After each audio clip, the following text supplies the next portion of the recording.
ஏன் அவசியம் ஃபர்ஸ்ட். ஏன்னா இப்போ பார்ட்னர்ஷிப் நான் சொல்லக்கூடிய டாபிக் வந்து பார்ட்னர்ஷிப் ஆக்ட். ஏன் பார்ட்னர்ஷிப் அவசியம்? ஏன் ப்ரொப்ரைட்டரா செய்யக்கூடாது? ஏன் அதர் ஃபார்ம் எல்எல்பி இருக்கு, பிரைவேட் லிமிடெட் இருக்கு, எத்தனையோ கான்ஸ்டியூஷன் இருக்கு. இப்போ ஜிஎஸ்டியில் எடுத்தீங்கன்னா உதாரணமா நம்ம எல்லாரும் மேக்சிமம் ஜிஎஸ்டி பண்றதுனால ஜிஎஸ்டியோட கான்டெக்ட் பார்த்தீங்கன்னா goods and service tax, HSN code. அந்த ஹெச்எஸ்என் கோடோ அல்லது சர்வீஸுக்கு எஸ்எஸ்சி கோடோ இருந்தால் அந்த பர்சன்டேஜ் தான். அது ப்ரொப்ரைட்டரி ஃபார்மாக இருந்தாலும் அந்த கூட்ஸ் 18% தான், பார்ட்னர்ஷிப் ஃபார்மாக இருந்தாலும் 18% தான், பிரைவேட் லிமிடெட் கம்பெனி இருந்தாலும் பார்ட்னர்ஷிப் 18% தான். ஏன்னா ஜிஎஸ்டி வந்து எதை மையமா வித்துன்னா goods, HSN code, service, SAC code எல்லாத்துக்கும் இர்ரெஸ்பெக்டிவ் அந்த கூட்ஸ் யார் கான்ஸ்டியூஷன் ப்ரொப்ரைட்டரி செஞ்சாலும் சரி, பார்ட்னர்ஷிப் செஞ்சாலும் சரி, யார் செஞ்சாலும் சரி, அந்த பர்சன்டேஜ் ஹெச்எஸ்என் எஸ்ஏசி என்ன சொல்லியிருக்கோ வித்தியாசம் இல்லாமல் அவ்வளோ பர்சன்டேஜை கலெக்ட் பண்ணி பே பண்ண வேண்டியதுதான். பட் இன்கம் டேக்ஸில் ஒரு கான்டெக்ட் என்னன்னா, இன்கம் டேக்ஸோட ஸ்லேப் இண்டிவிஜுவல் இருந்தால் இண்டிவிஜுவல்லே பார்த்தீங்கன்னா ஒரு பேசிக் எக்ஸம்ஷன் இருக்கும். சீனியர் சிட்டிசன் இருந்தால் அதில் ஒரு எக்ஸம்ஷன் இருக்கு.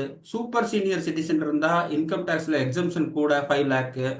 அந்த மாதிரி பார்ட்னர்ஷிப் ஃபார்ம் இருந்தால் 31.2, கம்பெனிக்கு சில நிபந்தனைகளுக்கு உட்பட்டா 22%, எல்எல்பிக்கு அதே மாதிரி 30% வருது.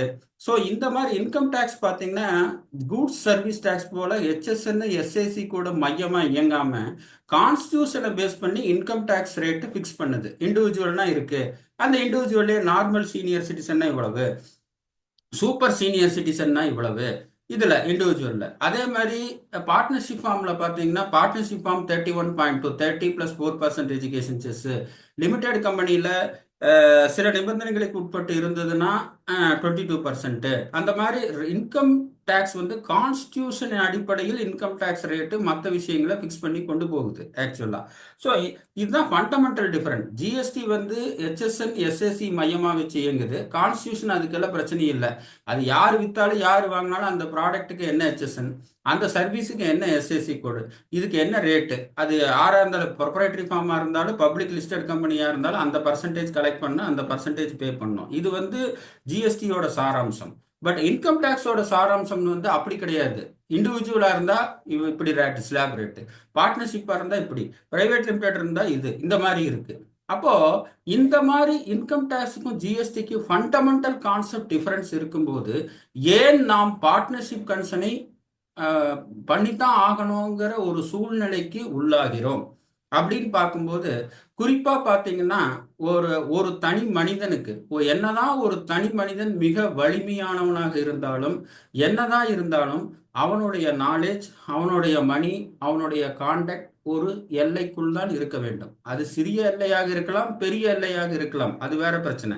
பட் ஒரு தனிப்பட்ட நபரை பொறுத்தவரை ஒரு தனிப்பட்ட நபரின் ஒரு கெப்பாசிட்டி பண ரீதியா சரி, நாலேஜ் ரீதியா சரி, இல்ல மணி ரீதியா சரி, எப்பவுமே ஒரு வரையறைக்கு உட்பட்டு தான் இருக்கும். அந்த வரையறை வந்து 1 இருக்கலாம், 10 இருக்கலாம், அது வேற பிரச்சனை. பட் இந்த பணி பணம் நிறைய இருந்தா கூட டைம்ங்கிறது 24 ஹவர்ஸ் தான். டைம் லிமிட்டடா தான் இருக்கும். என்னதான் பணம் இருந்தாலும், என்னதான் நாலேஜ் இருந்தாலும் டைம்ங்கிறது 24 ஹவர்ஸ் தான் இருக்கு.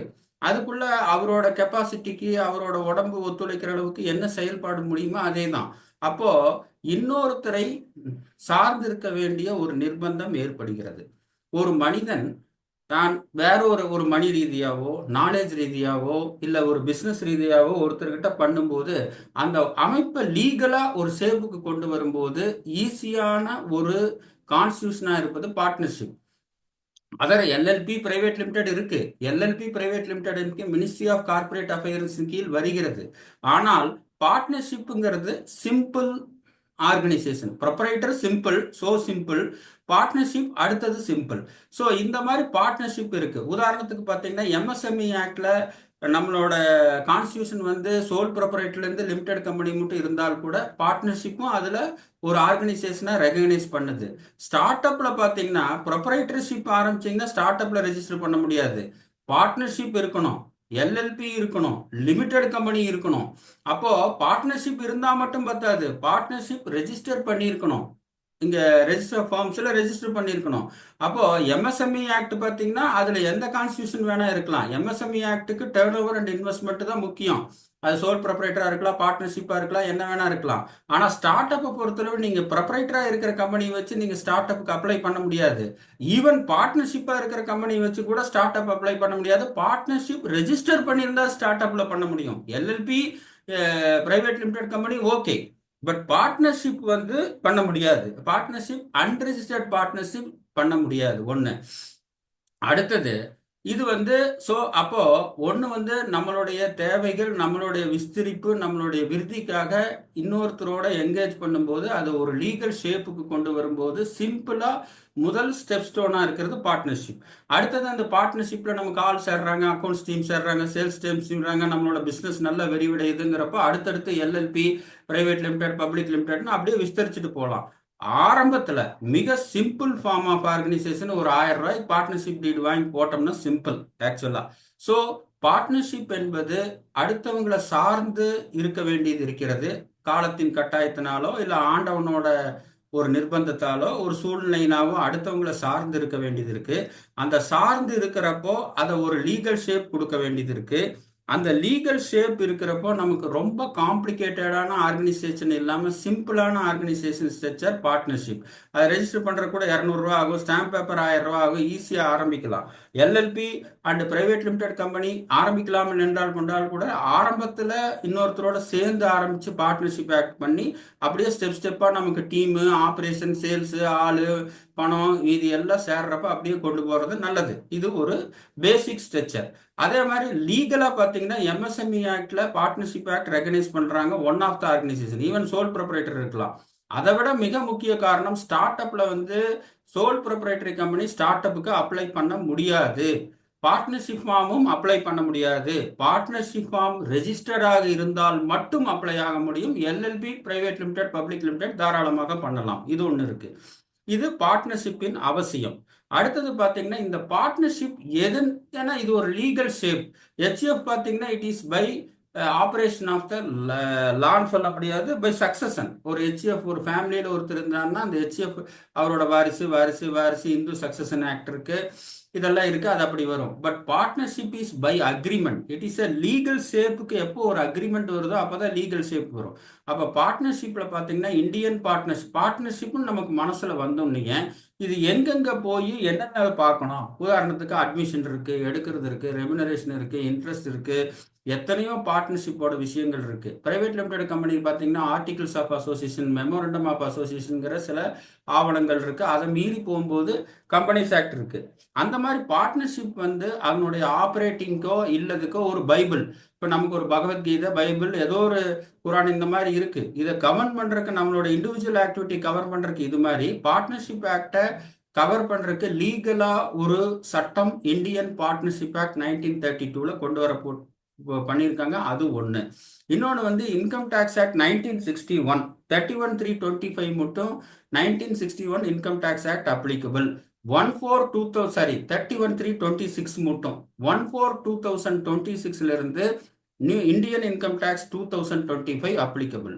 அப்புறம் partnership agreement between the partner. அப்போ பார்ட்னருங்கிறப்போ நம்பர் 1 நம்ம இந்தியன் பார்ட்னர்ஷிப் ஆக்டோடைய சரத்துக்கள், இன்கம் டேக்ஸ் ஆக்ட் 1916 சரத்துக்கள், அட்லீஸ்ட் அப்கோர்ஸ் 31(3)2025 மட்டும். Partnership new Indian income tax act 2025 it is applicable from 1/4/2026. எதிர்காலம் நேற்று என்று நாளை மாதிரி. நாளையும் தெரிஞ்சுக்கணும்ல, நாளைங்கிறது இன்னும் 2-3 மாசத்துல வந்துடும், அதையும் நம்ம தெரிஞ்சுக்கணும். ஸோ இந்த partnership agreement between partner. So இந்த 3 மைய கருத்துக்களை இம்பார்ட்டண்டா கொடுத்து என்னோட புக்ல 130 FAQ கொஸ்டின்ஸ் கொடுத்துருக்கேன். ஏன்னா ஃபர்ஸ்ட் இந்தியன் பார்ட்னர்ஷிப் ஆக்ட் ஒரு லேயர், அடுத்தது income tax act 1961 second layer, Indian income tax act 2025 which is applicable from 1/4/2026 third layer. இந்த ஒவ்வொரு இஷ்யூவும் இந்த 3 சட்டத்தினுடைய அடிப்படையில் கேள்வி பதில் பகுதியாக அதில் தெரிவித்திருக்கேன். ஆங்காங்கு புது இன்கம் டேக்ஸ் ஆக்ட், பழைய இன்கம் டேக்ஸ் ஆக்டோட செக்ஷன் ரெஃபரன்ஸ் கொடுத்துருக்கேன். எலாபரேட்டா நீங்க படிக்கணும்னு சொன்னா அது ரெஃபரன்ஸ் சர்க்குலரும் கொடுத்துருக்கேன். நிறைய இடங்கள்ல சுப்ரீம் கோர்ட்டோட டெசிஷன் கேஸ்லா எல்லாமே நான் இதில் முடிஞ்ச அளவுக்கு இந்த ஒரு 100 பேஜில் எந்த அளவுக்கு அந்த கண்டென்ட் ப்ரொஃபஷ்னலாக குவாலிஃபைடாக அடக்க முடியுமோ அதை கொடுத்துருக்கேன். ஸோ இதுதான் வந்து பார்ட்னர்ஷிப்போட இன்ட்ரடக்ஷன். அடுத்தது பார்த்தீங்கன்னா ரெஜிஸ்ட்ரேஷன். ரெஜிஸ்ட்ரேஷனுக்கு என்னென்ன வேணும்? இது நம்ம ஜிஎஸ்டிஆர்சி மாதிரி தான். நேமு, பிரின்சிபல் பிளேஸு இதெல்லாம் இருக்குது, ஃபார்ம் 1 இருக்குது, இதெல்லாம் உங்களுக்கு தெரிஞ்சது தான். பட் இந்த ஸ்லைடில் நான் வலியுறுத்துகிற விஷயம், பார்ட்னர்ஷிப் ரெஜிஸ்ட்ரேஷன் பார்ட்னர்ஷிப் சட்ட பிரகாரம் கம்பல்சரியா இல்லையா அப்படிங்கிறது ஒரு கேள்வி. பார்ட்னர்ஷிப் ஆக்ட் இப்ப பாத்தீங்கன்னா ஜிஎஸ்டி ஆக்ட் வந்து 20 லட்சத்துக்கு மேல சர்வீஸ் இருந்தா, 40 லட்சத்துக்கு மேல கூட்ஸ் இருந்தா கம்பல்சரி ரெஜிஸ்ட்ரேஷன் ஜிஎஸ்டி ஆக்ட் இருக்கு. அப்போ partners income tax act partnership ஆக்ட்ல ரெஜிஸ்டர் பண்ணணுமா இல்லையாங்கிறத பத்தி எந்த இடத்துலயும் பெருசா சொல்லல. பார்ட்னர்ஷிப் டீட் இருந்தா போதுங்கிறதோட நிறுத்திடுது இன்கம் டேக்ஸ் ஆக்டை பொறுத்தளவு. பட் 1932 பார்ட்னர்ஷிப் ஆக்ட் வந்து அந்த ரெஜிஸ்ட்ரேஷன் கம்பல்சரி இல்லையா அப்படின்னு நம்ம பண்ணும்போது ஃபர்ஸ்ட் வந்து பார்ட்னர்ஷிப் ஆக்ட் பிரகாரம் பார்ட்னர்ஷிப் பதிவு பண்ண வேண்டிய ஒரு அவசியம் இல்லை. First point. பார்ட்னர்ஷிப் ரெஜிஸ்ட்ரேஷன் மீதி எல்லாம் கொடுத்துருக்கேன். அது அந்த ஃபார்ம் 1 இருக்கு, அதை ஃபில்அப் பண்ணிக்கலாம். பட் இதுல நான் வலியுறுத்துற விஷயம் நம்பர் 1, பார்ட்னர்ஷிப் சட்ட பிரகாரம் பார்ட்னர்ஷிப்பை ரெஜிஸ்ட்ரேஷன் பண்ண வேண்டிய அவசியம் கம்பல்சரி கிடையாது. சரி சார், கம்பல்சரி வேண்டியது இல்லைன்னு சொல்லிட்டீங்க. அப்போ இதனால ஒரு சாதக பாதகங்கள் இருக்கு இல்லையா? என்னென்ன சாதக பாதகங்கள் இருக்குங்கிறத அந்த புக்கில் சொல்லியிருக்கேன். ஒரு கூட்டாண்மை மேற்கூறியபடி பதிவு செய்ய, இந்த பிபிடியில் இல்லை, நான் அந்த புக்கில் சொல்லியிருக்கேன். ஒரு கூட்டாண்மை மேற்கூறியபடி பதிவு செய்யவில்லை என்றால் ஏற்படும் விளைவுகள் என்ன? இதை பற்றிய இந்திய கூட்டாண்மை சட்டம் பிரிவு 69 மிக தெளிவாக விளக்கிறது. ஒரு பதிவு பெறாத அன்ரெஜிஸ்டர்ட் பார்ட்னர்ஷிப் பிற நபர்கள் மீது எந்த நீதிமன்றத்திலும் வழக்கு தொடர முடியாது. பிற நபர்கள் மீது, அது சன்ட்ரி டெட்டாஸ், கிரெட்டாஸ், பார்ட்டி, யார் மீதும் லீகல் ஆக்ஷன் எடுக்க முடியாது. இரண்டாவது, ஒரு பதிவு பெறாத நிறுவனம் அதனுடைய கூட்டாளிகளின் மீது கூட வழக்கு தொடுக்க முடியாது. அந்த பார்ட்னர்ஷிப் ஃபார்ம் தன்னோட உள்ள பார்ட்னர்னு வச்சுக்கங்க, அவங்க மேல கூட கேஸ் போட முடியாது. அப்போ அதன் கூட்டாளிகளும் அந்த பதிவு பெற்ற அந்த பார்ட்னர்ஸ்களும் பார்ட்னர்ஷிப் மேல போட முடியாது, பார்ட்னர்ஷிப்பும் பார்ட்னர் மேல போட முடியாது. ஸோ அதே போல ஒரு பார்ட்னர் இன்னொரு பார்ட்னர் மேல போட முடியாது அப்படின்னு இந்த பதிவு பெறாததுக்கு சில மைனஸ் பாயிண்ட் இருக்கலாம். இவ்வளவு சொல்றதுக்கு பேசாம நீ பதிவு பண்ணிட்டு போயிடுறேன்னு சொல்லலாம். அப்போ point number 1, partnership registration partnership ஆக்டில் வலியுறுத்தவில்லை. நம்பர் 1.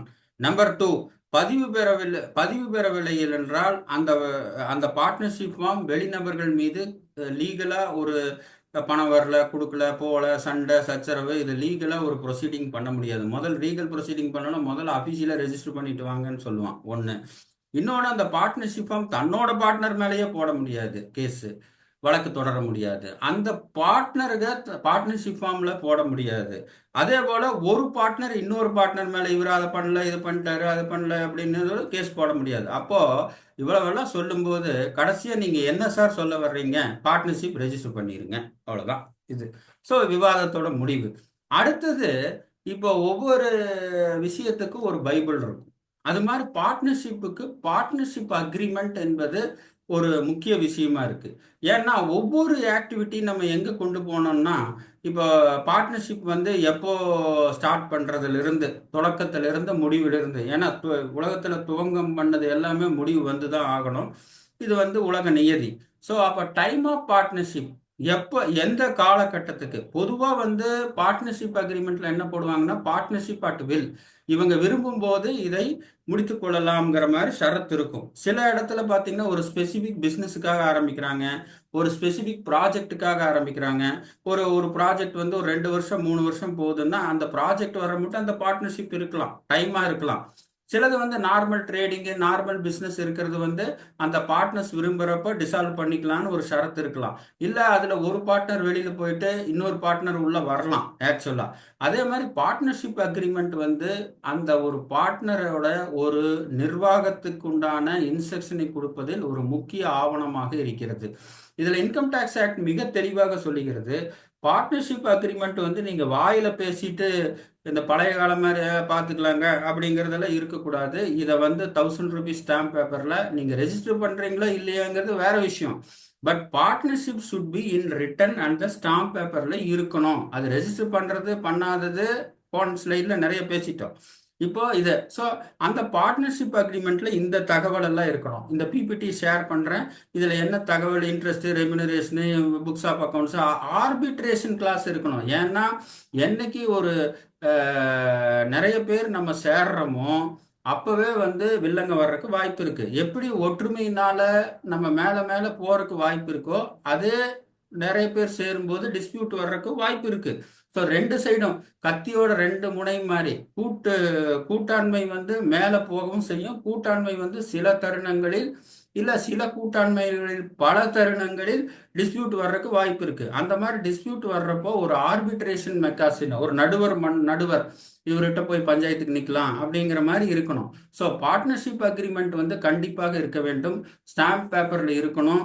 அந்த ஸ்டாம்ப் பேப்பர்ல இந்த தகவல்கள்லாம் இருக்கணும். Profit and loss sharing, partners duties, partners admission, இது போன்ற தகவல்கள் எல்லாம் நமக்கு இருக்கணும். இதனோட சுருக்கமான கருத்து, பார்ட்னர்ஷிப் இயங்குவதில் இந்த பார்ட்னர்ஷிப் அக்ரிமெண்ட் மிக மிக முக்கிய ஸ்தானமாக இருக்கிறது. அடுத்தது ஸோ அடுத்தது இப்போ ஃபர்ஸ்ட் வந்து பார்ட்னர்ஷிப் ஆக்ட் என்ன பவுண்ட் பண்ணுது, அடுத்தது பார்ட்னரோட ரெஜிஸ்ட்ரேஷன் கம்பல்சரியா இல்லையா, பார்ட்னர்ஷிப் அக்ரிமெண்ட்ல என்ன இருக்கணும், அந்த அக்ரிமெண்ட்டோட சிறப்புகள் என்ன, அதுல என்னென்ன தகவல் எல்லாம் கொடுத்துருக்கு அப்படிங்கிறத பார்த்தோம். அடுத்தது பார்ட்னரை பத்தி பார்க்குறோம் ஆக்சுவலா. ஸோ பார்ட்னர், ஏன்னா இந்த மாதிரி அடிப்படை சில சித்தாந்தங்கள் நமக்கு தெரிஞ்சாதான் நம்ம வந்து அடுத்த கட்டத்துக்கு நம்ம இதை பத்தி புரிஞ்சுக்க முடியும். ஏன்னா நம்ம போன எடுத்துடனே நம்ம 40B 40B இன்ட்ரெஸ்ட் ரெமினரேஷன் போனால் அது அடிப்படை தெரியாது. ஸோ பார்ட்னர்ஷிப் ஆக்டின் அடிப்படை கட்டமைப்பு நமக்கு தெரிஞ்சாதான் அதை வச்சு நம்ம இன்கம் டேக்ஸ் ஆக்ட் டிஸ்கஸ் பண்ணும்போது தெளிவாக புரியும். அப்போ பார்ட்னர்ஸ் யாராக இருக்க முடியும், யார் வேணா பார்ட்னராக இருக்க முடியுமா? இப்போ பார்த்தீங்கன்னா நம்ம சிஏ இன்ஸ்டியூட் எடுக்கும்போது சார்ட் அக்கௌண்ட்டுக்கு தான் பார்ட்னர்ஸ்க்கு அவங்களுக்குள்ள இருக்கணும் ஆக்சுவலாக. அப்கோர்ஸ் இப்போ ப்ரொஃபஷனல் நெட்வொர்க்கிங் போயிட்டு இருக்கு, பட் ஸ்டில் அந்த மாதிரி இருக்கு. இப்போ அதே மாதிரி ஒரு தனிப்பட்ட நபரை பொறுத்தளவு ஒரு மெஜாரிட்டி டு கான்ட்ராக்ட் இருக்கணும், சவுண்டு மைண்டாக இருக்கணும். ஸோ ஒரு தனி நபர் தான் பார்ட்னர் ஆக முடியும். பின்னால் நிறைய சொல்லிடுறேன்.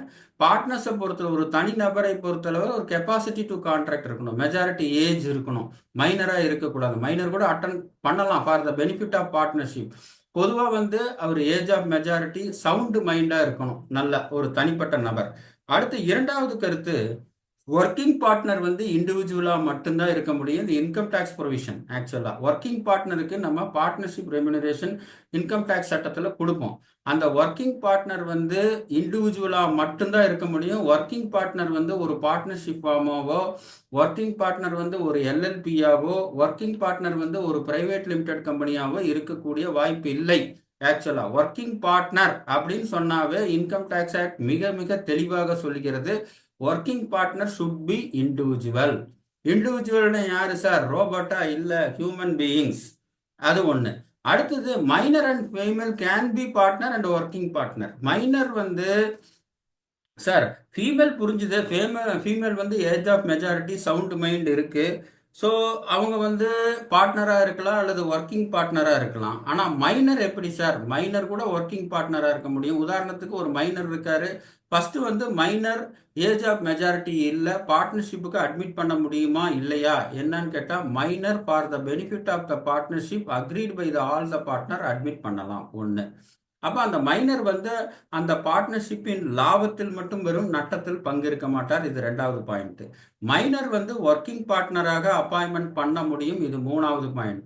அப்போ ஒர்க்கிங் பார்ட்னராக இருந்தால் அவர் என்ன பண்ணுவார்? இப்போ ஏதோ ஒரு பிகாம் போயிட்டு இருக்காரு, ஒரு 16-17 வயசு இருக்கு, பிகாம் கோர்ஸ் பண்ணிட்டு இருக்காருன்னா அந்த அக்கௌண்ட்ஸ் எழுதுறது, பில் போடுறது, அந்த மாதிரி வேலைகள்ல அவருக்கு யூஸ் பண்ணிக்கலாம் ஆக்சுவலா. இது ஒன்று. அடுத்தது ஸோ அப்போ மைனர் ஃபீமேல் பார்ட்னர் ஆவதற்கோ ஒர்க்கிங் பார்ட்னர் ஆவதற்கோ தடை இல்லை. ஃபீமேலை பொறுத்தளவு எந்த கன்சர்ன் இல்லை. மைனரை பொறுத்தளவு for the benefit of the partnership இருக்கணும். மைனர் வந்து for the benefit of the partnership share of profit மட்டும் இருக்கும், லாஸ் இருக்காது. அடுத்து ஹெச்இஎஃப் வந்து டைரக்டா பார்ட்னர்ஷிப்ல பார்ட்னர் ஆக முடியாது, கர்த்தா மூலம் ஆகலாம். பட் ஹெச்இஎஃப் வந்து ஒன் ஆஃப் த பார்ட்னரா இருக்க முடியாது. ஹெச்எஃப் ஒரு ராமச்சந்திரன் ஹெச்எஃப் இருக்குன்னா ராமச்சந்திரன் ஹெச்எஃப் வந்து பார்ட்னர்ஷிப் ஃபார்ம்ல வர முடியாது. ராமச்சந்திரன் ஹெச்எஃப் சார்பில் அந்த கர்த்தா ராமச்சந்திரன் வந்து இண்டிவிஜுவல் கெப்பாசிட்டியில் பார்ட்னர் ஆக முடியும். ஸோ அப்போ ஹெச்எஃப் வந்து ஒரு பார்ட்னர்ஷிப் நிறுவனத்தில் பார்ட்னர் ஆக முடியாது. அடுத்தது, ஒரு பார்ட்னர்ஷிப் ஃபார்ம் இன்னொரு பார்ட்னர்ஷிப் ஃபார்மில் பார்ட்னர் ஆக முடியாது. என்ன சார், முட்டையிலேருந்து கோழி வந்ததா, கோழியிலேருந்து முட்டை வந்ததாங்கிற மாதிரி ஒரு பார்ட்னர்ஷிப் ஃபார்ம் இன்னொரு பார்ட்னர்ஷிப் ஃபார்மில் பார்ட்னர் ஆக முடியாது. இது ஒன்று. ஸோ ஒரு கம்பெனி வந்து பார்ட்னர் ஆக முடியுமானா, எஸ் பார்ட்னர் ஆக முடியும். ஆனால் ஆர்டிகல்ஸ் ஆஃப் அசோசியேஷன் பர்மிட் பண்ணணும், லோக்கல் அத்தாரிட்டி பண்ணணும். ஸோ இந்த பார்ட்னர் யாருங்கிறத நிர்ணயம் பண்ணும்போது ஒரு இண்டிவிஜுவல் சவுண்ட் மைண்டாக இருக்கணும். மைனர் பார்ட்னர் ஆகலாம், ஃபீமேல் பார்ட்னர் ஆகலாம், ஹெச்இஎஃப் பார்ட்னர் ஆக முடியாது. உதாரணத்துக்கு ராமச்சந்திரன் ஹெச்இஎஃப் பார்ட்னர் ஆக முடியாது. பட் ராமச்சந்திரன் கர்த்தா அண்ட் இண்டிவிஜுவல் கெப்பாசிட்டியில் பார்ட்னர் ஆகலாம். ஹெச்இஎஃப் டைரக்டாக என்ட்ரி ஆக முடியாது. அதே மாதிரி ஒரு பார்ட்னர்ஷிப், ராமச்சந்திரன் பார்ட்னர்ஷிப் ஃபார்ம் இன்னொரு ராமச்சந்திரன் பார்ட்னர்ஷிப் ஃபார்மில் பார்ட்னர் ஆக முடியாது. கம்பெனி வந்து பார்ட்னர்ஷிப் ஆக முடியும், ஆனால் அதோட ஆர்டிகல்ஸ் ஆஃப் அசோசியேஷன் இருக்கணும்.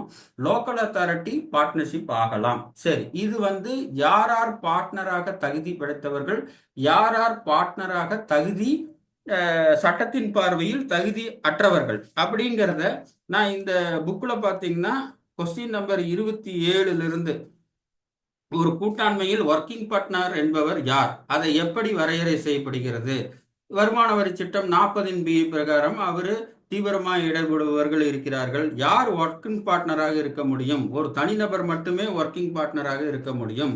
ஒரு மைனர் ஒர்க்கிங் பார்ட்னர் ஆக முடியுமா? கூட்டாண்மை ஒப்பந்தம் அங்கீகரித்தால் ஒரு மைனர் ஒர்க்கிங் பார்ட்னராக வாய்ப்பு உண்டு. அவருக்கு என்னென்ன வேலை கொடுக்கலாம்? பில்கள் தயார் செய்வது, புத்தகங்கள் எழுதுவது, பண வசூல் பில்களுக்கு போன்ற நடவடிக்கைகளை எடுக்கலாம். கூட்டாளிகள் என்பது மைனர் கூட்டாளியும் உள்ளடக்கியதாகும். ஒரு பெண் ஒர்க்கிங் பார்ட்னர் ஆக முடியுமா? தாராளமாக ஆக முடியும். ஸோ இந்த மாதிரி ஒரு ஃப்ரீக்வெண்ட்லி ஆஸ்க்டு கொஸ்டின் மாதிரி, ஒரு தனிநபர் எத்தனை கூட்டாண்மையில், அதாவது ஒரு இண்டிவிஜுவல் வந்து எத்தனை கூட்டாண்மையில் ஒர்க்கிங் பார்ட்னர் ஆக முடியும், அது வந்து எத்தனை பொதுவாக நடைமுறையில் 2 அல்லது 3 இருந்தால் லீகல் ரெஸ்ட்ரிக்ஷன் இல்லை. பட் 24 மணி நேரத்தில் 24 பார்ட்னர், அங்கே 1 மணி நேரம் அங்கே 1 மணி நேரம்னு சொல்ல முடியுமா? ஒரு ஜஸ்டிஃபை பண்ணுறது வந்து ஒரு 2 அல்லது 3 ரைட்டு, அதுக்கு மேலே இருந்தால் அப்புறம் கஷ்டம்தான். லீகலாக ரெஸ்ட்ரிக்ஷன் இல்லை, பட் ஜஸ்டிஃபை பண்ணுறது கஷ்டம். அப்போ ஒர்க்கிங் பார்ட்னருங்கிறவர் ஒரு 2-3 பார்ட்னர்ஷிப் ஃபார்மில் இருக்கிறது ஒரு எக்ஸ்பிளைன் பண்ணுறதுக்கு ஒரு லாஜிக் இருக்குது, ஒரு இது பண்ணலாம். பட் லீகலாக எந்த ரெஸ்ட்ரிக்ஷன் இல்லைனாலும் நம்ம ஒரு விவாதத்துக்கு எடுத்துக்கும் போது லாஜிக்கலாக கன்க்ளூட் பண்ணுறது கஷ்டம். ஒரு 2-3 பார்ட்னர் ஃபார்மில் ஒர்க்கிங் பார்ட்னராக இருக்கிறது நல்லது. ஸோ இந்த கொஸ்டின் ஆன்சர் ஃபார்மில் நான் கொடுத்துருக்கேன். அடுத்தது வந்து எவ்வளவு பார்ட்னர் இருக்க முடியும் சார்? எவ்வளவு பார்ட்னர் வேணா, ஒரு பிரைவேட் லிமிடெட் கம்பெனி மாதிரி எவ்வளவு ஷேர் ஹோல்டர் வேணா இருக்கலாமா அப்படின்னா 50 பார்ட்னருக்கு மேல இருக்க முடியாது. இது 50 பார்ட்னருக்கு மேல இருக்கக்கூடாதுங்கிறது எது சொல்றதுன்னா ஒரு அதிசயம். என்னன்னு பார்த்தீங்கன்னா, இது பார்ட்னர்ஷிப் ஆக்ட் சொல்ல, கம்பெனி ஆக்ட் சொல்லுது. கம்பெனி ஆக்ட் ஒரு பார்ட்னர்ஷிப்ல 50 பேத்துக்கு மேல இருக்கக்கூடாதுன்னு சொல்லுது. பார்ட்னர்ஷிப் ஆக்ட்ல இது சம்பந்தமான எந்த தகவல்களும் இல்லை.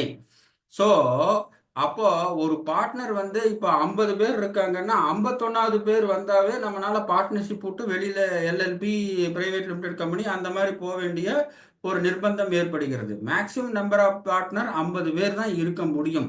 அது வந்து பார்ட்னர்ஷிப் ஆக்ட் சொல்ல, 464 of the companies act rule 20 வந்து ஒரு பார்ட்னர்ஷிப் ஃபார்ம்ல 50 பேத்துக்கு மேல பார்ட்னர் இருக்கக்கூடாதுங்கிறத மிக திட்டவட்டமாக தெளிவாக கூறுகிறது.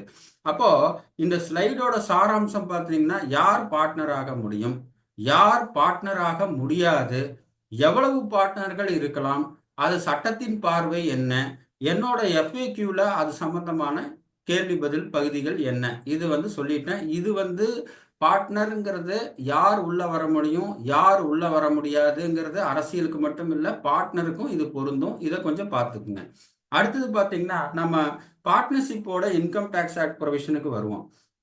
44AD இது உங்களுக்கு தெரிஞ்சதுதான். 44ADA, 44AA இது எல்லாமே பார்ட்னர்ஷிப் ஃபார்முக்கு எலிஜிபிள். 44AD வந்து இந்த 6% இது எல்லாம் தெரிஞ்சுதான். 44AD நமக்கு மனசுல ஞாபகம் இருக்கும். 44ADA வந்து ப்ரொஃபஷனல் இருக்கிற காம்போசிஷன் 50% இன்கம் காமிச்சா போது புக்ஸ் மெயின்டைன் பண்ண வேண்டியதில்லை. 44AE வந்து வெஹிக்கிள்ஸுக்கு. Tax audit 44AB, 80 IAC deduction, it is relating to startup. ஒரு பார்ட்னர்ஷிப் ஃபார்ம் இருக்க வேண்டும், பார்ட்னர்ஷிப் ஃபார்ம் ரெஜிஸ்டர் பண்ணியிருக்க வேண்டும். அந்த பார்ட்னர்ஷிப் ஃபார்ம் பார்ட்னர்ஷிப் சட்டத்தில் ரெஜிஸ்டர் பண்ணுவது அல்லாமல் ஸ்டார்ட் அப்பில் ரெஜிஸ்டர் பண்ணியிருக்கணும். அந்த மாதிரி இருக்கிறப்ப 80 ஐஏசி டிடக்ஷன் ஒரு 3 years out of the 10 years 3 years income tax exemption இருக்கு. அடுத்த பாயிண்ட் பார்த்தீங்கன்னா, ஒரு பார்ட்னர்ஷிப் ஃபார்ம் ஆரம்பிச்சாச்சு. அதுல வந்து உதாரணத்துக்கு இப்ப 20 மார்ச்ல ஒரு பார்ட்னர்ஷிப் ஃபார்ம் போட்டோம். ஒரு 10 நாள் இருக்கு. சரி, எதுக்குள்ள ஒரு நல்ல நேரம் இருக்குது, இல்ல அந்த நாளுக்குள்ள அனுப்பிச்சிடலாம்னு சொல்லி ஒரு 20 மார்ச்ல போட்டோம். அந்த 10 நாள்ல பெருசா 20 மார்ச் 2025ல ஆரம்பிச்சிருக்கோம். அந்த 10 நாள்ல பெருசா டிரான்சாக்ஷன் இல்லை. ஏதோ கொஞ்சம் ஒரு 10,000 முதல் போட்டு பேங்க் அக்கௌண்ட்ல இருக்கு. அப்போ சேல்ஸும் கிடையாது, பர்ச்சேஸும் கிடையாது, எல்லாம் எஃபெக்டிவா 1/4/2025ல இருந்து ஆரம்பிக்குதுன்னு வச்சுக்கோங்க. அப்போ அந்த 10 நாள்ல பெரிய டிரான்சாக்ஷன் இல்லை. பார்ட்னர்ஷிப் டீடு இருக்கு. அந்த பார்ட்னர்ஷிப் டிரான்சாக்ஷன் பார்த்தீங்கன்னா வெறும் அந்த 10 நாள்ல பார்ட்னருக்கு ஒரு 4 பார்ட்னர் இருக்காங்கன்னு வச்சுக்குவோம். எல்லாம் 4 பேர் 25,000 கொண்டு வந்திருக்காங்க. அது வந்து 1 லேக் இருக்கு. இந்த பக்கம் பார்ட்னர்ஸ் கேபிட்டல் அக்கௌண்ட் 1 லேக், அதோட பேங்க் பேலன்ஸு வந்து பேங்க் பேலன்ஸ்ல 1 லேக் இருக்கு. அப்போ ஆப்ரேஷன்ஸ் கிடையாது, சேல்ஸ் கிடையாது. இந்த ஆப்ரேஷன் சேல்ஸ் எல்லாம் வந்து 1/4/2025ல தான் ஸ்டார்ட் ஆகுது. வெறும் வந்து 1 லட்சம் வரவு, 1 லட்சம் பேங்க்ல இருக்குது. இந்த மாதிரி ஒரு சூழ்நிலை. ஆப்ரேஷன் இல்லை, பர்ச்சேஸ் இல்லை, சேல்ஸ் இல்லை, வேற எதுவும் செலவு இல்லை. இந்த மாதிரி இருக்கக்கூடிய சூழ்நிலையில இன்கம் டேக்ஸ் ரிட்டர்ன் ஃபைல் பண்ண வேண்டியுமா அப்படின்னு கேட்டா, ஒரு பார்ட்னர்ஷிப் ஃபார்ம் ஆரம்பிச்சதுல இருந்து அது லாஸ் வருதோ, ப்ராஃபிட் இருக்கோ, ஆப்ரேஷன் இருக்கோ, ஆப்ரேஷன் இல்லையோ, அதெல்லாம் இந்த கணக்கு கிடையாது. கண்டிப்பாக கண்டிப்பாக அந்த இன்கம் டேக்ஸ் ரிட்டனை ஃபைல் பண்ண வேண்டும். ஏன்னா இண்டிவிஜுவல் மாதிரி நம்ம 3 நியூஸ்க்கு ஓல்டு ஸ்கீமாக இருந்தால் 3 லட்சம் 4 லட்சம், இல்லை சீனியர் சிட்டிசனாக இருந்தால் 5 லட்சம், அந்த மாதிரி வந்து ஸ்லாப் ரேட் கிடையாது ஆக்சுவலாக.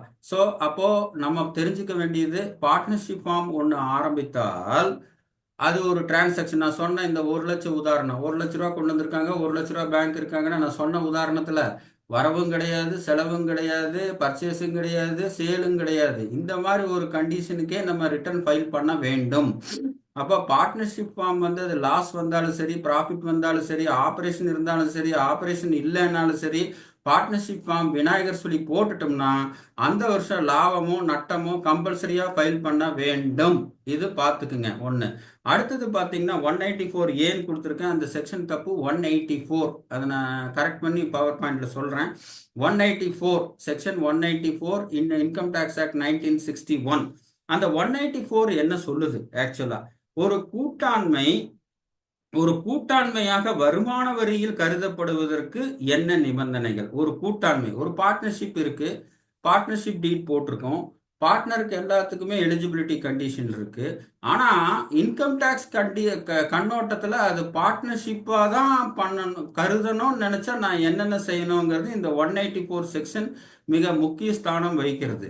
மீதி 40B இன்ட்ரெஸ்ட் ரெமினரேஷன் எல்லாத்தையும் படிக்கிறோம். இந்த 184 185 வந்து பெரும்பாலான இடங்களில் இது நோட் வராமையே இருக்கு.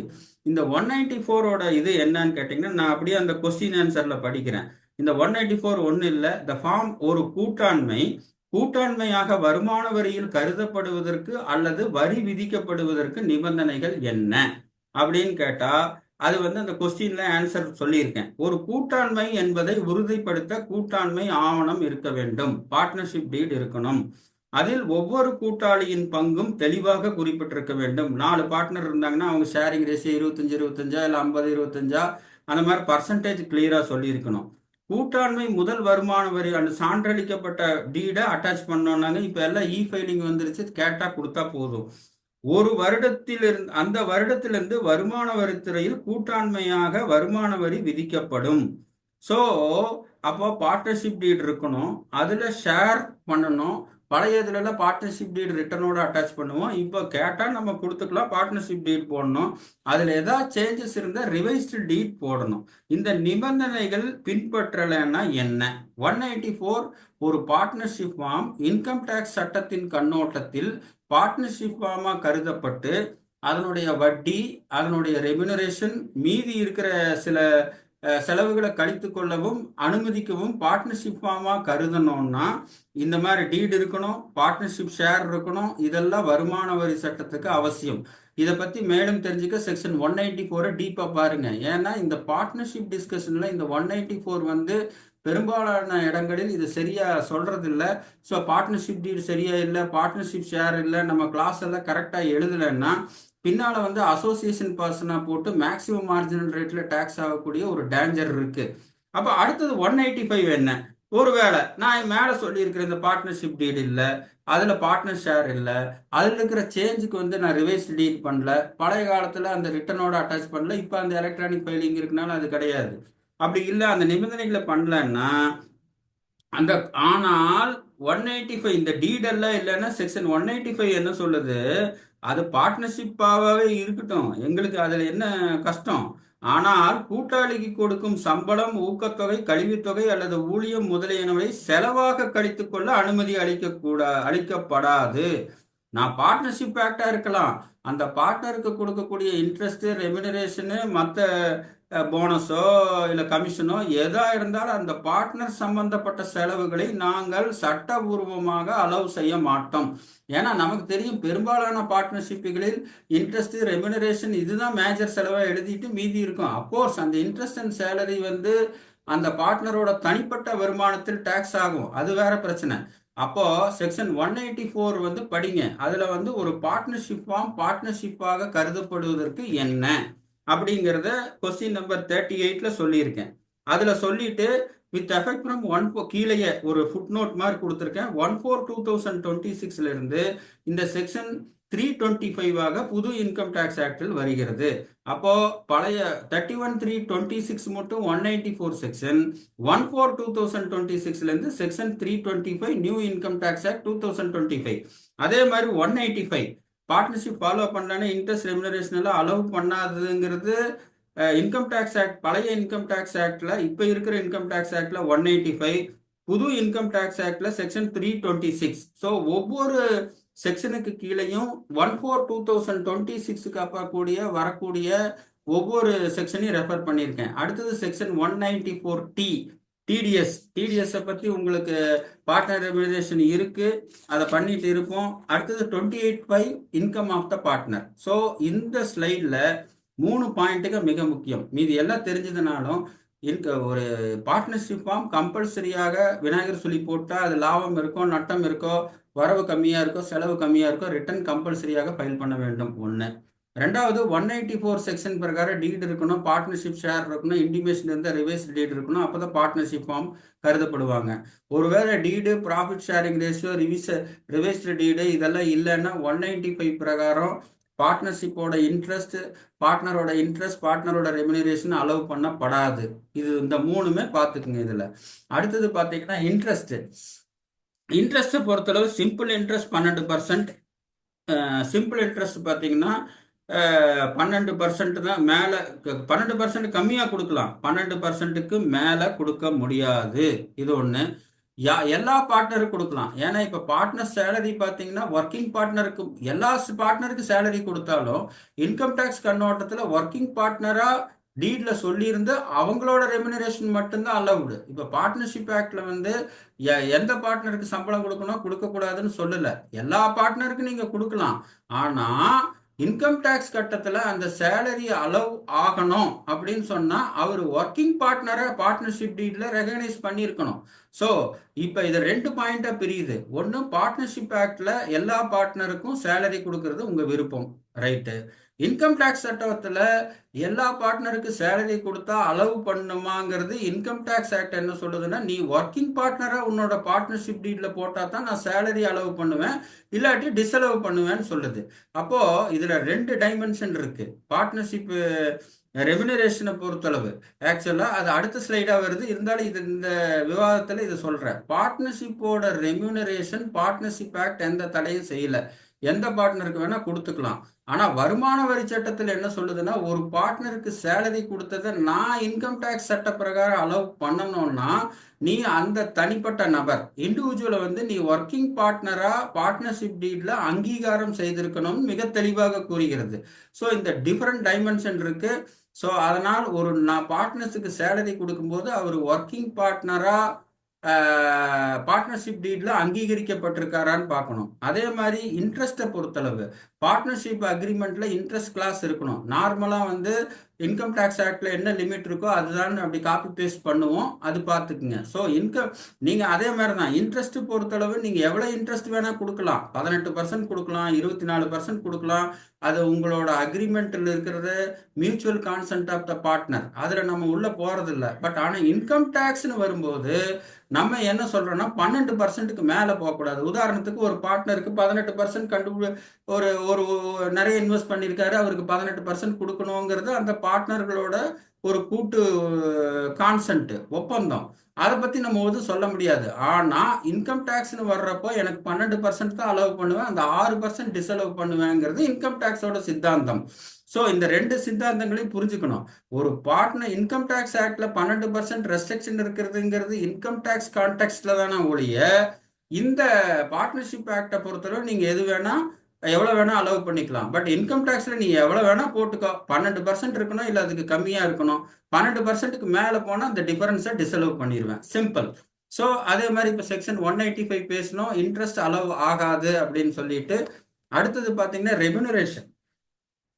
ஏற்கனவே சொன்ன மாதிரி ஒர்க்கிங் பார்ட்னருக்கு தான் பண்ணணும், ஒர்க்கிங் பார்ட்னர் ஆத்தரைஸ்ட் பண்ணணும், புக் ப்ராஃபிட் பண்ணணும். புக் ப்ராஃபிட் வந்து accounting profit converted into book profit. அதுக்கு வந்து சில ஆஸ் பர் புக் ப்ராஃபிட்டு அதில் என்ன ஆட் பண்ணணும், டிஸ்அலவன்ஸ் எல்லாம் ஆட் பண்ணணும். அந்த புக் ப்ராஃபிட் நம்ம நண்பர்களுக்கு எல்லாத்துக்குமே தெரிஞ்சிருக்கும். ஸோ இந்த பார்ட்னர்ஷிப் ரெம்யூனரேஷனுங்கிற ஒரு கான்டெக்ட்ல இதில் சுருக்கமாக சொல்கிறேன். நான் ஒரு விரும்புகிற பாயிண்ட்டு, பார்ட்னர்ஷிப் ஆக்ட் பிரகாரம் எல்லாருக்குமே ரெம்யூனரேஷன் கொடுக்கலாம். ஒன்று, இன்கம் டேக்ஸ் ஆக்ட் பிரகாரம் எல்லாருக்கும் கொடுத்தாலும் யார் ஒர்க்கிங் பார்ட்னராக அந்த டீடில் சொல்லப்பட்டிருக்கிறாரோ அவருக்கு மட்டும்தான் ரெம்யூனரேஷன் அலோவ் பண்ணப்படும். மீதி வந்து எக்ஸ்பென்சஸாகவே ட்ரீட் பண்ணப்படாது, ஆட் பண்ணி ப்ராஃபிட்டோட ஆட் பண்ணி 31.2% கட்டணும். மூணாவது பாயிண்ட், ஒர்க்கிங் பார்ட்னரோடது வந்து நீங்கள் எவ்வளோ வேணால் கொடுக்கலாமான்னா புக் ப்ராஃபிட் லிமிட் ப்ரிஸ்கிரைப் பண்ணுது. அப்போது இன்கம் டேக்ஸ் ஆக்ட் வந்து ரெண்டு வேலை செய்யுது. பார்ட்னர்ஷிப் டீட்ல ஒர்க்கிங் பார்ட்னரை ரெகனைஸ் பண்ணவருக்கு மட்டும்தான் ரெம்யூனரேஷன். அந்த ரெம்யூனரேஷனோட பர்சன்டேஜ் வந்து புக் ப்ராஃபிட் இன்கம் டேக்ஸ் சொல்ற பிரகாரம் இதெல்லாம் கூட்டணும், இதெல்லாம் கழிக்கணும் அப்படின்னு சொல்லி, not only accounting profit converted into the book profit as prescribed in the income tax act, அந்த லிமிட் அளவுக்கு தான் அலோவ் பண்ணுவேங்குது. ஸோ இது ரெண்டு எல்லாத்துக்கும் தெரிஞ்ச விஷயம்தான். அடுத்தது டிடிஎஸ் 194T. 194T பார்த்தீங்கன்னா 31/3/25 மட்டும் இல்லை, இப்போ ஆடிட் பார்த்து முடிஞ்ச வருஷத்துக்கு இல்லை. ஏன்னா செக்ஷன் 194A3 வந்து நோ டிடிஎஸ் ஆன இன்ட்ரெஸ்ட் ரெம்யூனரேஷன் கமிஷன் கிடையாதுன்னு சொல்லி 31/3/25 இருக்கு. நேற்று அப்படி வச்சுக்கோங்க, நேற்று வரைன்னா நேற்றுன்னா நேற்று இல்லை, 31/3/25 மட்டும் டிடிஎஸ் கிடையாது. 194T வந்து 1/4/2025 கொடுத்துருக்காங்க. 1/4/2026 செக்ஷன் அமெண்ட்மெண்ட் பண்ணியிருக்காங்களே ஒழிய இதே 20,000 இதே 10% தான் இருக்கு. சரி சார், இப்போ டிடிஎஸ் வந்து நம்ம இல்லாமல் பண்ணுறதுக்கு இந்த இன்ட்ரெஸ்ட்டுக்கெல்லாம் 15J 15H no form 13 lower deduction certificate இதெல்லாம் அப்ளை பண்ண முடியுமானா பண்ண முடியாது. அப்போ இந்த 194Tல நீங்கள் தெரிஞ்சுக்க வேண்டிய விஷயம், பாயிண்ட் நம்பர் 1, 31/3/25 மட்டும் no TDS on partner interest remuneration commission. 1/4/2025 194T வந்துருச்சு, 20,000க்கு மேல போனா 10%. 1/4/2026 செக்ஷன் 393 புது இன்கம் டேக்ஸ் ஆக்ட்ல வருது. ஸோ அந்த புது இன்கம் டேக்ஸை பத்தி நான் ரெஃபரன்ஸ் வந்து இந்த புக்ல கொடுத்துருக்கேன். ஏன்னா இந்த புக் வந்து வாங்கினா அடுத்த 3 மாசத்துல எக்ஸ்பைரி டேட் ஆயிடுச்சுன்னா இது எப்படி முடியும்? அதனால 31/3/26 மட்டும் இருந்தால் 31/3/26 மட்டும் இருக்கிற ப்ரொவிஷன் கொடுக்குறப்ப கீழே ஃபுட் நோட் மாதிரி 1/4/2026 எதிர்காலத்தில் வரக்கூடிய இன்கம் டேக்ஸ் ஆக்ட்லையும் கவர் பண்ணியிருக்கேன். அப்கோர்ஸ் இப்போ ஃபினான்ஸ் பில் February 1 வருது. இன்கம் டேக்ஸோட மாறுதல்கள் பெரும்பாலும் இன்கம் டேக்ஸ் ஆக்ட் 2025 வடிவத்தில் வந்திருக்கனால 1/4/2026 இதெல்லாம் வரும்னு கிளியரா இருக்கனால ஃபினான்ஸ் பில்லில் பெரிய அளவுக்கு இன்கம் டேக்ஸில் சேஞ்ச் வராதுன்னு நான் நினைக்கிறேன். இது என்னோட பர்சனல் ஒப்பீனியன் ஆக்சுவலாக. ஏன்னா 1/4/2026 ஆக்டே மாறுது, பட் தாத்பரியம் மாறல. அந்த பாயிண்ட் இப்போ 20,000 10% 10% தான். 194T இருக்கு, 393 ஆகுது. பட் இன்கம் டேக்ஸோட நான் பார்த்த அளவுக்கு புது செக்ஷன் 1/4/2026 வேர்ட் சிம்பிளிஃபிகேஷன் இருக்க ஒழிய கான்செப்ட் எதுவும் மாறல. அப்படியே ஒருவேளை ஆரம்ப கட்டத்தில் இருக்கிறா சரி அப்படியே இருக்கட்டும், வார்த்தை மட்டும் கம்மி பண்ணுவோம், மீதி இருக்கிறத பின்னால் வச்சுக்கலாம்னு நினைக்கிறாங்களான்னு தெரியல. பட் இப்போ இந்த ஃபினான்ஸ் பில் பிப்ரவரி 1 வரும்போது இன்கம் டேக்ஸ் மாறுதல்கள் மிக அதிகமாக இருக்காது என்று நம்புகிறேன். ஏன்னா 1/4/2026 புது இன்கம் டேக்ஸ் ஆக்ட் பார்லிமெண்ட்ல பாஸ் ஆயாச்சு. நமக்கு பிளாக் அண்ட் ஒயிட்ல இது பண்ணணும், இது பண்ணக்கூடாது, பழைய செக்ஷன் இது, புது செக்ஷன் இது பண்ணணும், இது வரணும், வரக்கூடாதுங்கிறது தெளிவா இருக்கிறதுனால பிப்ரவரி 1 பினான்ஸ் பட்ஜெட் இன்கம் டேக்ஸ் சம்பந்தமான சரத்துக்கள் மிக அதிகமாக இருக்காதுன்னு நினைக்கிறேன். அதுபோல ஜிஎஸ்டி கூட அப்பப்போ ஜிஎஸ்டி கவுன்சில் மீட்டிங் போட்டு ரேட்ல ரீஸ்ட்ரக்சர் பண்ணியாச்சு. எல்லாமே மேக்சிமம் இந்த 5-6 வருஷத்துல பண்ணியிருக்கனால அதுவும் இருக்காது. மேஜரா கஸ்டம்ஸ் மீதி இருக்கிற ஏரியா இருக்கலான்னு இது என்னோட பர்சனல் அனுபவத்திலையும் நம்பிக்கையின் அடிப்படையிலையும் நான் சொல்றேன்.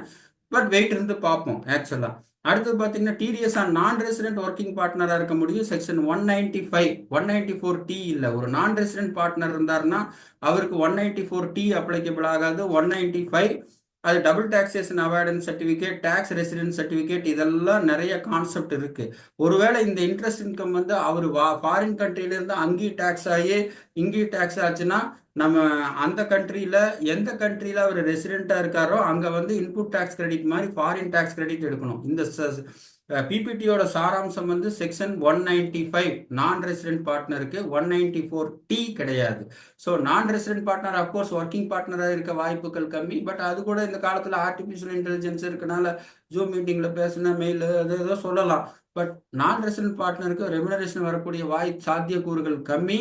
இன்ட்ரெஸ்ட் இருக்கக்கூடிய வாய்ப்பு இருக்கு. அந்த இன்ட்ரெஸ்ட்டுக்கு டிடிஎஸ் பிடிக்கும் போது 194 டி பத்தாது, 195 அப்ளிகபிள் ஆகும். ஏன்னா it's transaction between resident and non resident transaction.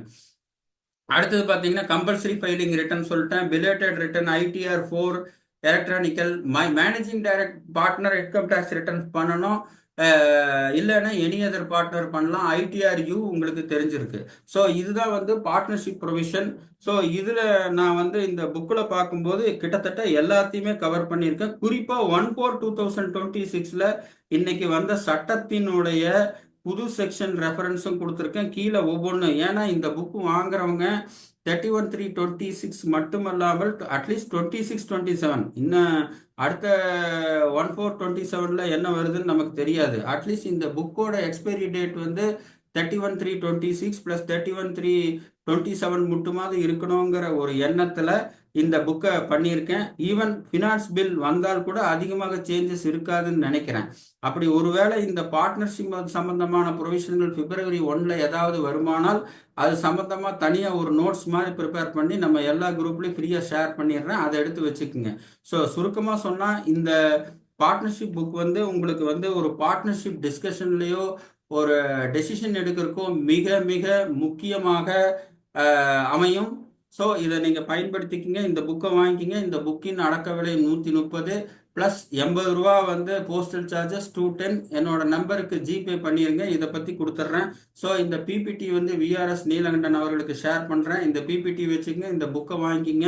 நாளைக்கு ஒரு பார்ட்னர்ஷிப் சம்பந்தமாக ஒரு partnership act, Indian income tax act பழசு, இந்தியன் இன்கம் டேக்ஸ் ஆக்ட் 2026, இதை சம்பந்தமாக மூணையும் ஒரு ஜூஸ் மாதிரி குளிச்சு கேள்வி பதில் விடுவில் என்னுடைய அனுபவத்தில் நான் என்னுடைய அறிவில் உதித்தவற்றை மிக மிக எளிமைப்படுத்தி கொடுத்திருக்கேன். இந்த புக்கை வாங்கி நீங்கள் பயன்பெறுமாறு கேட்டுக்கொள்கிறேன். வாய்ப்பளித்த நீலகண்டன் அவர்களுக்கு எனது நன்றி. பின்னால கணேசமூர்த்தி வந்துட்டாரு.